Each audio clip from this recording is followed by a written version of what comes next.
ITP एक ऐसी बीमारी है जिसमें प्लेटलेट्स काउंट्स कम हो जाते हैं, ब्लीडिंग कहीं से भी शुरू हो जाती है और कई बार इसके इलाज में काफ़ी मुश्किलें आती हैं, लेकिन सही दिशा में किया गया इलाज हमें सफलता ज़रूर देता है।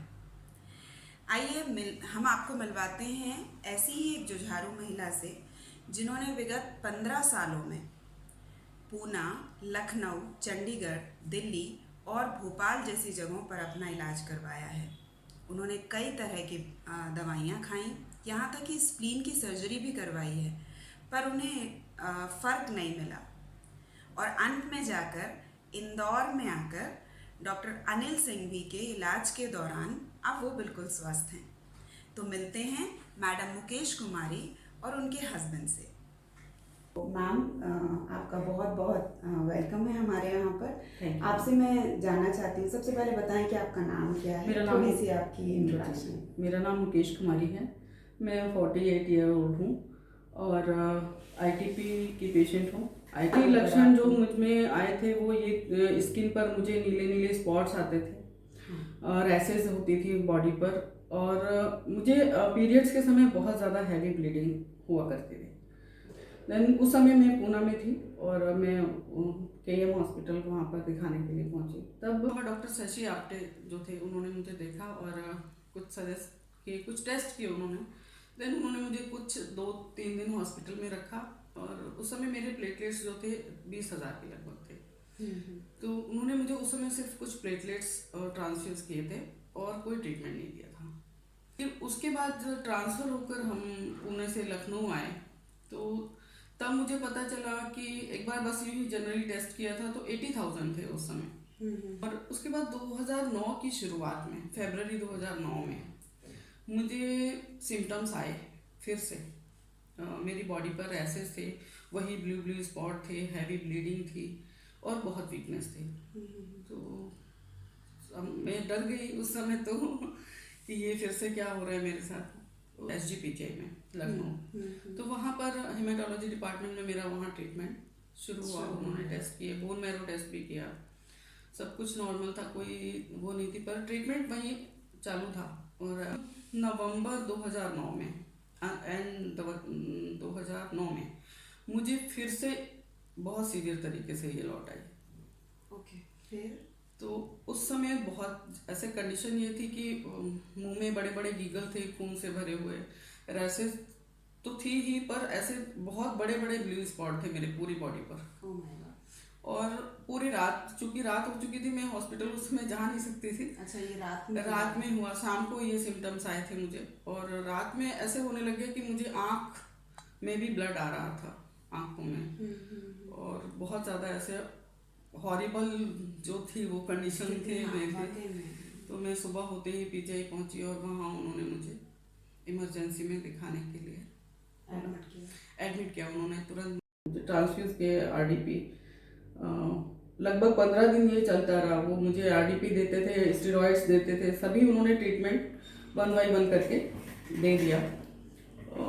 15 दिन के बाद, हॉस्पिटल में रहने के 15 दिन के बाद उनको लगा कि कोई भी दवा, मेडिसिन असर नहीं कर रही है। उस प्लेटलेट ट्रांसफ्यूज करते थे, नेक्स्ट मॉर्निंग टेस्ट करते थे, पर फिर वही 7,000-8,000 यही रहता था। तो उसके बाद क्या? उसके बाद तो 15 दिन के बाद फिर मेरे फैमिली मेम्बर्स से उन्होंने डिस्कस किया, डॉक्टर्स ने, कि कोई दवा असर नहीं कर रही है, तो हम क्या करें, हम स्प्लीनेक्टमी के लिए जा सकते हैं।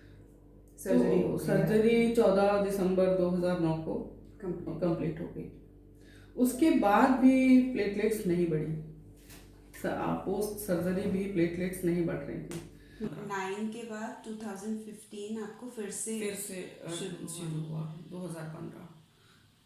तो उसके बाद फीवर आने के बाद फिर से वही सिम्टम्स थे, रैसेस थे पूरी बॉडी पर और ब्लू स्पॉट थे। और फिर वही मैं वहाँ उस समय भोपाल में थी और वहाँ पर ट्रीटमेंट के लिए मुझे थोड़ा स्ट्रगल करना पड़ा अपने इसके लिए, क्योंकि नए थे आप वहाँ? नए नहीं थे, पर मैम वो ये था कि वहाँ डॉक्टर हेमेटोलॉजिस्ट उस समय नहीं थे। अच्छा, मुझे नहीं मिले, आपको जी जानकारी नहीं मिली। तो जो हमेशा मुझे देखती थी, एमडी थी वो, उन्होंने ही मुझे ट्रीट किया। हो गए तो फिर उन्होंने स्टेरॉइड शुरू कर दिया। उसे उन्होंने स्टेबल किया उसको, और स्टेबिलिटी आई।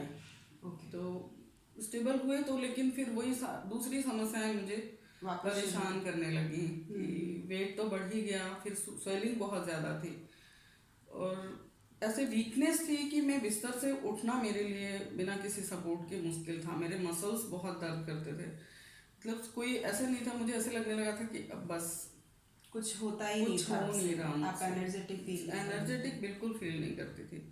फिर मुझे जनवरी 2020 में मैं इंदौर आई। ओके। दिल्ली से आप दिल्ली से मैं इंदौर हाँ शिफ्ट हुई। तो 1-2 महीने तो कुछ दिक्कत नहीं थी, कोई परेशानी नहीं थी। ठीक 16 मार्च को मुझे कुछ सिम्टम्स लग रहे थे, आ रहे थे, रैसेस थोड़ी फील हो रही थी। देन 17 मार्च को मैंने सुबह टेस्ट किया तो मेरे काउंट्स जो हैं वो वापस डाउन हो चुके थे। 10,000 उस दिन थे। हाँ। तो फिर हमने सर्च किया डॉक्टर, तो Anil Singhvi sir, doctor Anil Singhvi sir मुझे मिले। अच्छा। जी, ऑनलाइन मैंने देखा था। अच्छा, आपने ऑनलाइन देखा, सर्च किया था। तो फिर एक अपॉइंटमेंट लेके मैं शाम को मेरी रिपोर्ट के साथ सर से मिली। तो उन्होंने अपने क्लिनिक में मेरा टेस्ट किया तो उस समय 6,000 की बाकी थे प्लेटलेट्स। 10 से आपके 6 पे आ गया, 6 पर आ गया था। तो सर ने फिर मुझे इमीडिएटली CHL हॉस्पिटल भेजा, वहाँ एडमिट करने के लिए इमरजेंसी में मुझे रेफ़र किया और मैं वहाँ एडमिट हो गई। सर ने मुझे IV के थ्रू कुछ इंजेक्शन दिया, ट्रीटमेंट शुरू किया। 2 दिन बाद फ़र्क थोड़ा सा इम्प्रूवमेंट हुआ था, बहुत ज़्यादा नहीं, थोड़ा सा इम्प्रूवमेंट हुआ। तो सर ने मुझे, कोविड पीरियड था तो सर ने मुझे फिर घर पे रहकर ही आगे का फॉलोअप लेने के लिए ज़्यादा दिन उन्होंने वो नहीं रखा। तो घर पे ठीक है, कोई ऐसे ओरल ही था ट्रीटमेंट, तो कोई इश्यू नहीं था। तो घर से ही मैं सर के क्लिनिक आती थी टेस्ट के लिए हर हफ्ते। तो लगभग 21 अप्रैल तक 67,000 काउंट्स थे मेरे। मतलब 2 महीने 1.5 मंथ। हाँ। सर के सुपरविजन में आपको। और एक अच्छी बात मेरे लिए ये रही कि सर ने बहुत मिनिमम डोज पर मुझे रखा था स्टेरॉइड के। तो तब तक मुझे कोई ऐसे स्वेलिंग या कुछ फील ही नहीं हो रहा था, कुछ भी, ना बॉडी वेट गेन हो रहा था ना स्वेलिंग। तो इसको लेके मैं खुश थी कि चलो इतने ज़्यादा मुझे साइड इफेक्ट नहीं आया। परेशान थे तो वो एक सबसे। फिर मई फर्स्ट वीक में 5 मई को मुझे फिर से कुछ सिम्टम्स लगे कि रैसेस है। तो फिर मैंने सर को फ़ोन किया, नेक्स्ट डे मैं क्लिनिक आई तो यहाँ आने तक कुछ 38,000 बाकी थे मेरे काउंट्स। तो सर ने फिर मुझे एक रोमी इंजेक्शन लेने के लिए सजेस्ट किया और उस दिन लगाया भी। तो उसके बाद 1 हफ्ते के बाद मैं फिर आई तो उसमें एक इनक्रेडिबल ये था, चेंज था। 5.5 लाख मेरे काउंट से।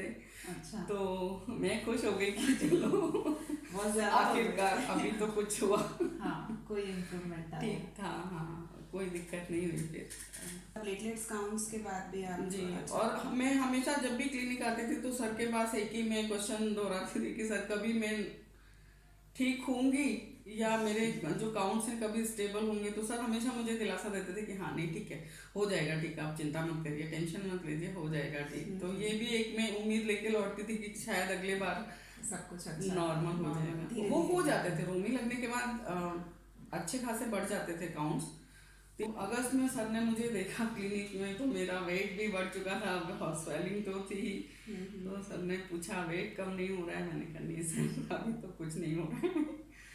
देन उन्होंने मुझे डॉक्टर प्रज्ञा से मिलवाया जो डाइटिशियन है, और आपसे मिलवाया। उसके बाद मेरे जो बॉडी, शरीर में और मेरी जो हेल्थ में चेंजेस हुए वो रिमार्केबल है।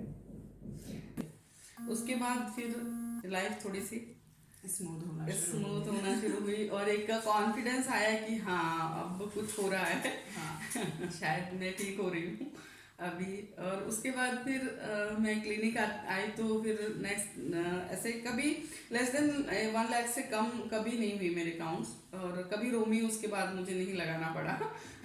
अभी तक नहीं लगाया। चलिए, तो एटलीस्ट अभी मेरे काउंट्स पिछले 3 महीने से या 4 महीने से 2 लाख या 1.5 लाख के आसपास ही रहते हैं, मतलब नॉर्मल रेंज में ही रहते हैं। और मेरा वेट भी मैंने काफ़ी हद तक, कितना आपने रिड्यूस किया? जब मैं आपसे मिली थी तब मेरा 88 kg वेट था उस समय तो लेकिन अभी शायद 80 है या 78 है, इसके बीच में ही है लगभग। ये इसकी ग्लूटेन फ्री डाइट के लिए मुझे सिंगी सर ने पहले बोला था कि मुझे गेहूं पूरी तरह छोड़ना पड़ेगा, अगर मैं डायबिटिक नहीं हूँ तो मैं राइस पर जा सकती हूँ। तो मेरे मन में सबसे पहले यही था कि गेहूं के बिना कैसे क्योंकि हमारी लाइफ में सबसे ज़्यादा जो प्रोडक्ट्स होते हैं वो व्हीट से ही बने हुए होते हैं। वो हमारा प्राइमरी फूड है, चपाती है या सूजी है या पास्ता है या दलिया है। हम उसके अलावा दूसरी किसी चीज़ के बारे में दिमाग में इतनी जल्दी सोच ही नहीं पाते हैं कि ग्लूटेन फ्री मतलब क्या। आपसे मिली तो मेरे दिमाग से वो चीज़ें धीरे धीरे खत्म हुई कि नहीं। अच्छी बात ये थी कि मेरे पास गेहूं छोड़ने के बाद ऑप्शंस बहुत थे, जैसे ज्वार है, बाजरा है और राइस है, ब्राउन राइस है, दालें हैं। तो लेकिन एक बार वो मुझे इस्तेमाल में आने के बाद फिर मैंने कभी गेहूं के बारे में सोचा भी नहीं। तो आपको लगा कि गेहूं छोड़ना आसान था? मेरे लिए बहुत आसान रहा। मैं अपना सर से अब आपका ड्यूरेशन कंसल्टेशन का पहले हाँ, आप कितने टाइम? पहले मैं शुरुआत में 1 हफ्ते में आती थी सर से मिलने के लिए, देन उसके बाद 10 दिन हुआ, फिर 15 दिन सर ने किया। रोमी लेने के लिए मुझे 10-15 दिन, जो भी सर सजेस्ट करते थे जितने भी पीरियड में, उतने में मैं आती थी। लेकिन अभी पिछले 3-4 महीनों से मैं 1-1 महीने में आती हूँ सर को दिखाने के लिए। ओके। और आपके ट्रीटमेंट में डोजेस मेडिकेशन का मतलब जो आपकी दवाइयाँ हैं जी मैम, उनमें कमी आई होगी? जी मैम, स्टेरॉइड तो जुलाई में ही बंद हो गई थी और धीरे धीरे कम करते करते जुलाई में सर ने उसको बंद कर दिया था। ज़ाइमुरिन अभी जनवरी में उन्होंने मुझे बंद की है मेरी।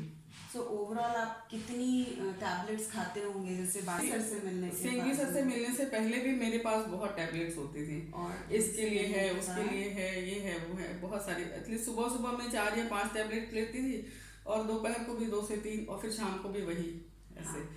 और उनसे मिलने के बाद मुझे नहीं, बहुत ज़्यादा मेडिसिन मेरी नहीं रही सर से मिलने के बाद। उन्होंने कोशिश की कम से कम मेडिसिन मुझे दी जाए, तो ये एक मेरे लिए बहुत अच्छी बात थी कि मुझे मेडिसिन ज़्यादा नहीं खाना है, क्योंकि मुझे इस बीच बीपी की और थायराइड की समस्या हो चुकी थी। मैं अब बस उसी के लिए ही दवा लेती हूँ, बाकी कोई मेडिसिन अब मैं नहीं लेती। अच्छा, तो ये बहुत अच्छा जी। अब आप कैसा फील करते हैं एज ए पेशेंट? और मैं ऐसा मैं पेशेंट हूँ ऐसा मुझे अभी ध्यान में नहीं आता है बस मैं अभी अपनी हेल्थ को लेके थोड़ा पॉजिटिव फील करती हूँ। पहले मुझे बहुत चिड़चिड़ाहट होती थी, बहुत ज़्यादा। घर के मतलब किसी भी काम में मेरा कोई इंटरेस्ट ही नहीं था, मुझे क्यों करना है ऐसे फील होता था। लेकिन धीरे धीरे जैसे जैसे मेरी हेल्थ इम्प्रूव होती गई, मेरे जो हॉबीज़ हैं, जो भी मेरा इंटरेस्ट है, वापस मुझे अच्छे लगने लगे। अभी मैं बहुत एनर्जेटिक भी फील करती हूँ और बहुत अच्छे से अपने, मतलब मुझे ऐसे लग नहीं रहा कि मेरे को कभी कोई समस्या, 1 साल पहले मैंने इसको फेस किया था। अभी मैं जब बीमार पड़ने से पहले जैसा फील करती थी, अभी मैं वैसा ही फील करती हूँ। चलिए, तो आप सिंगी सर के लिए क्या बोलना चाहेंगे? हाँ, मैं उनको थैंक यू मन से कहना चाहूँगी कि उन्होंने मेरे लिए इतना सारा गाइडेंस रखा, मुझे ट्रीटमेंट अच्छा दिया और मुझे स्पेशली प्रज्ञा आपसे मिलवाया। मेरा नाम प्रेमचंद है और मेरी वाइफ मुकेश कुमारी। अक्सर बहुत दिनों पहले हम जब पूना में थे तो उस समय हम अवेयर भी नहीं थे कि प्लेटलेट्स है क्या। और उस समय हम केईम हॉस्पिटल में डॉक्टर कोया जी और डॉक्टर शशि आप्टे से मिले, तो उन्होंने बताया कि आपकी प्रॉब्लम ज़्यादा हो सकता है, इम्प्रूव हो सकती है और ट्रीटमेंट थोड़ा देखते हैं। तो उस समय उन्होंने कंसल्टेंसी में काफ़ी मतलब मेडिकेशन किया। मैं लखनऊ ट्रांसफ़र हुआ, जो से इन्होंने बताया कि SGPGI में अल्टीमेटली इनका ट्रीटमेंट हुआ और सर्जरी हुई, स्प्लीनेक्टोमी हुई और उसके बाद चंडीगढ़ में भी सही रहे हम लोग।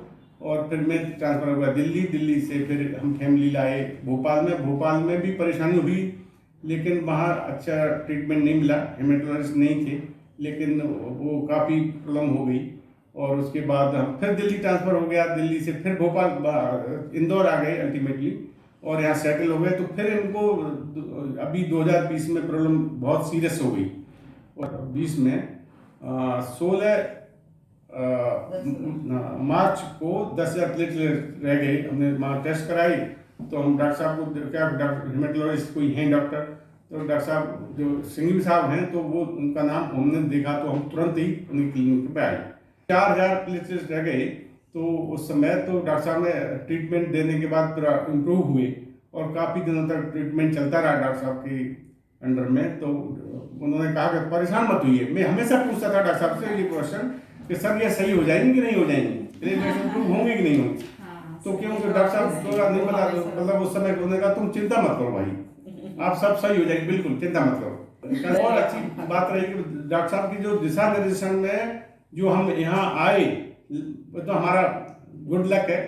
जो यहाँ ईश्वर की जो भी होगी देन होती होगी जरूर, हम लोग को कोई यहाँ ऐसा नहीं था। हम तो अच्छा करके के इंदौर मतलब बहुत ही अनजान परिस्थिति में यहाँ इंदौर में आए थे कि अच्छा लगा कि अच्छा सिटी है, तो इसलिए सेटल हो गए। सही रहोगा तब मैं भी खुश रहूंगा, वो भी खुश रहेंगी। और मेरे को तो ये बहुत बड़ी उपलब्धि कही है कि ये बिल्कुल अभी तो फील करती है, बिल्कुल स्वस्थ है, अभी कोई बीमारी नहीं थी। मैडम आपसे एक क्वेश्चन है कि आपको प्लेटलेट्स सर ने, डॉक्टर सिंघवी सर ने आपको कभी चढ़ाया? नहीं, कभी उन्होंने नहीं, कभी सजेस्ट भी नहीं किया, कभी नहीं चढ़ाया, कोई ट्रांसफ्यूजन नहीं था। अच्छा, और मैंने बताया था कि मैं स्टेरॉइड रेसिस्टेंट हूँ, तो उन्होंने मेरे लिए बहुत कम से कम मेडिसिन प्लान की, कम से कम मेडिसिन पर मुझे रखा, जिससे कि जो साइड इफेक्ट हमेशा होते थे वो ज़्यादा ना हो। तो प्लेटलेट्स कभी नहीं चढ़ाई उन्होंने बस। और मैं सिंघवी साहब का बहुत बहुत तहे दिल से धन्यवाद देना चाहता हूँ, और मैडम डॉक्टर प्रज्ञा आपको भी बहुत बहुत धन्यवाद देता हूँ कि आप जैसे मेरे को मिले। कोई शक्ति जरूर होगी, सुपर पावर होगी जो कहीं ना कहीं से मिलाती है हमें। और हमारा यहाँ आगे आए होंगे कैसे भी पता नहीं, हमें इंदौर आना पड़ेगा, और लेकिन आ गए, और इसलिए आ गए होंगे कि सही स्वस्थ हो जाएंगी। धन्यवाद, बहुत बहुत धन्यवाद आप।